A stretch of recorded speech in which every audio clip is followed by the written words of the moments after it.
जाहिर है ऑक्सीजन के इस मामले में दोनों में से कोई एक पक्ष गलत तो है।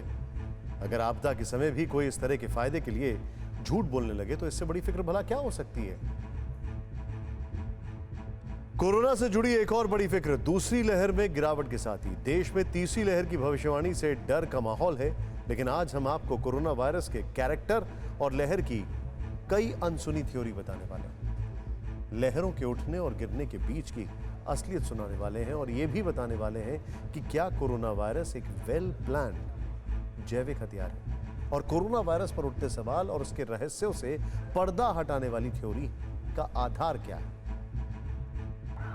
एक वायरस ने लाखों लोगों को मौत के मुंह में धकेल दिया। एक वायरस ने लाखों लोगों की रोजी रोटी छीन ली। एक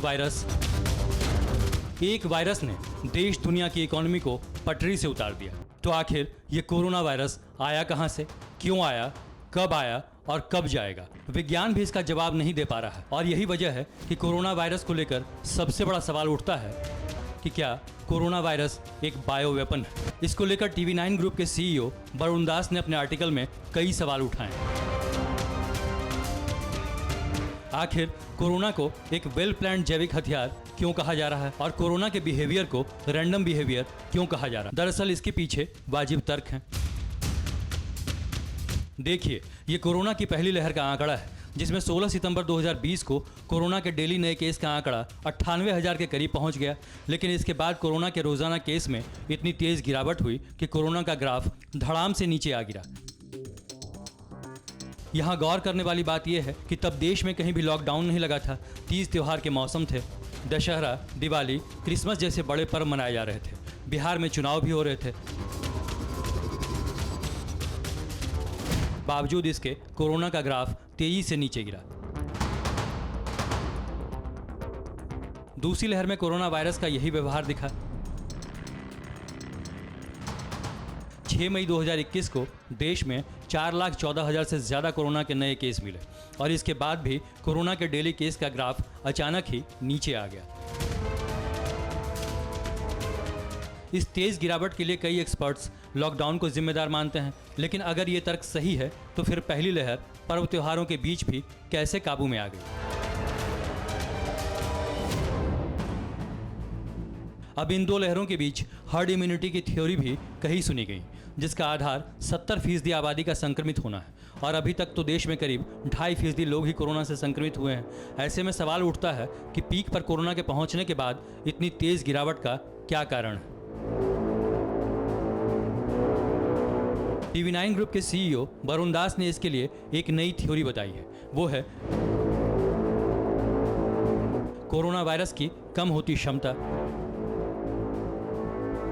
अब इसका आधार क्या है वो समझिए। दरअसल सीमित औपचारिक रिसर्च के आधार पर यह देखने को मिला है कि दूसरी लहर की शुरुआत में अगर किसी परिवार का एक व्यक्ति संक्रमित हुआ तो करीब करीब पूरा परिवार संक्रमित हो गया। लेकिन मई के तीसरे चौथे हफ्ते में वायरस से इन्फेक्शन का ट्रेंड बदला और इस दौरान अगर परिवार में एक व्यक्ति संक्रमित हुआ तब ऐसा बहुत कम देखा गया कि उसके परिवार का दूसरा सदस्य भी इन्फेक्टेड हो जाए। मतलब अप्रैल महीने की शुरुआत में कोरोना की दूसरी लहर आई। एक महीने में ग्राफ पीक पर चढ़ा और फिर तेजी से नीचे गिरा। इसका कारण वायरस का कमजोर होना बताया जा रहा है। वायरस वो हमेशा देखता है कि उसको ताज़ा होस्ट कहाँ मिलता है। अगर उसको होस्ट ताज़ा मिल जाता है तो फटाफट अटैक करता है। अगर मानव अपनी रक्षा कर लेता है, कोरोना एप्रोप्रिएट बिहेवियर फॉलो कर लेता है, जैसे कि देशों में या दूसरे विदेशों में या कॉलोनीज़ में लॉकडाउन लग जाता है, तो वायरस को रेडी होस्ट नहीं मिलता तो वायरस अपने आप थोड़ा सा डाई आउट कर जाता है। अब ये समझिए कि कोरोना वायरस कैसे कमज़ोर पड़ता है। दरअसल एक व्यक्ति से दूसरे से तीसरे तक पहुंचते पहुंचते वायरस कमज़ोर पड़ने लगता है और संभव है कि चौथे व्यक्ति तक जाते जाते वायरस की क्षमता करीब करीब खत्म हो जाती है। अगर एक्सपर्ट्स और अथॉरिटीज़ इससे जुड़े डेटा को तेज़ी से जुटाएं और निष्कर्ष निकालें तो ये थ्योरी सच साबित हो सकती है। कोरोना वायरस का रहस्य उजागर हो सकता है और अगर ये थ्योरी सच साबित हो जाती है और अगर इसका कैलकुलेशन R0 मैथ से किया जाए तो ये थ्योरी भी सच साबित हो सकती है कि कोरोना वायरस एक जैविक हमला है। रिसर्च के मुताबिक कोरोना वायरस का R0 5 है। इसका मतलब ये हुआ कि कोरोना संक्रमित एक व्यक्ति 5 व्यक्ति को इन्फेक्ट कर सकता है। 5 व्यक्ति 25 व्यक्ति के बीच संक्रमण फैला सकते हैं। तीसरे स्टेज में 25 व्यक्ति 125 लोगों को संक्रमित कर सकते हैं और चौथे स्टेज में 125 संक्रमित व्यक्ति 625 लोगों को इन्फेक्ट कर सकता है। तो यहाँ सवाल यह उठता है कि कोरोना का ग्राफ तेजी से गिरने से पहले 1 करोड़ लोग संक्रमित कैसे हुए, क्योंकि इस फॉर्मूले के आधार पर शुरुआती संक्रमण 1 लाख के करीब होने चाहिए। अब यहाँ सवाल यह भी उठता है कि क्या कुछ लोग विदेशों से संक्रमित होकर आए, जिसके कारण देश में संक्रमण इतनी तेजी से फैला। हालांकि ये तर्क वाजिब नहीं लगता। दूसरा सवाल ये कि क्या विदेशों से कोई संक्रमित खेप या सामान लाया गया, जिसकी वजह से देश में कोरोना विस्फोट हुआ, क्योंकि कोरोना की पहली लहर के दौरान इटली में कहा गया कि वुहान से लेदर मंगाए जाने के कारण वहां संक्रमण फैला। इटली ही नहीं, कई दूसरे देशों ने भी पहली और दूसरी लहर के दौरान इसी तरह की बातें कही। कोरोना की दूसरी लहर के दौरान वायरस के वेरिएंट और म्यूटेशन की चर्चा भी खूब हो रही है, लेकिन यहाँ तर्क ये है कि वायरस के वेरिएंट को विकसित होने और फैलने में समय लगता है। ऐसे में अगर R0 का फॉर्मूला सही है तो वायरस की घटती क्षमता की थ्योरी भी सही है और ये दावा भी सही है कि कोरोना एक वेल प्लान्ड जैविक हथियार है। क्या ये कोरोना वायरस बायो वेपन हो सकता है?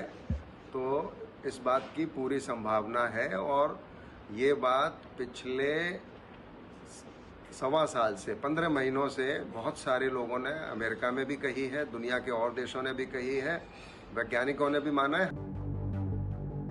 अब ये वैज्ञानिकों, सरकारों, वायरोलॉजिस्ट और एक्सपर्ट्स पर निर्भर करता है कि वो इन डेटा का पता लगाएं और इस थ्योरी को नतीजे तक पहुंचाएं। इन एक्सपर्ट्स को कुछ महीने पीछे जाकर डेटा की जांच करने की जरूरत है। ये पता लगाने की जरूरत है कि महाराष्ट्र और केरल में क्या हुआ। जब दूसरी लहर अचानक भड़क उठी तब संक्रमित उड़ानें और यात्री कहां से आए।